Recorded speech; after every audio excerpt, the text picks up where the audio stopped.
Welcome to our channel. Today we how to start a dropshipping journey with Shopify Lite, full guide step by step clearly.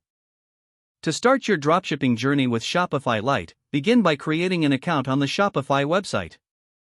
Visit Shopify's homepage and click on the Start Free Trial button. Fill in the required fields with your email address, password, and store name. Once your account is created, you'll be taken to the Shopify dashboard. Next, click on Add a Sales Channel in the left sidebar. Choose Buy button to enable dropshipping features. After setting up the Buy button, navigate to the Shopify App Store. Search for popular dropshipping apps, such as Oberlo or Spocket. Install the app of your choice by clicking on the Add App button. Follow the on-screen instructions to connect the app to your Shopify account. Once connected, start browsing products available for dropshipping. Select products that align with your niche and add them to your store.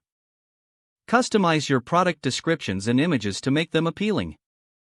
Set your pricing strategy, ensuring you cover costs while remaining competitive.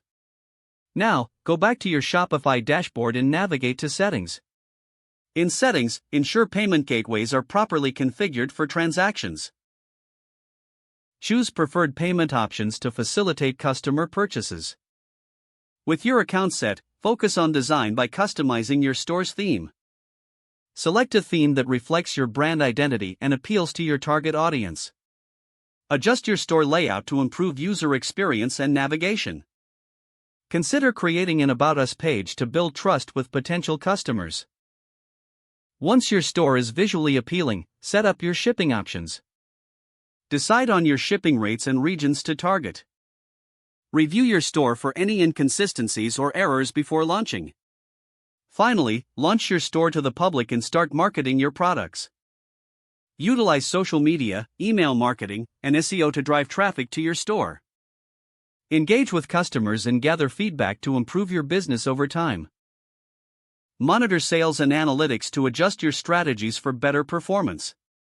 If the page does not load, refresh the browser or try again in a private or incognito window. Don't forget to like this video and subscribe to our channel for more step-by-step tech guides.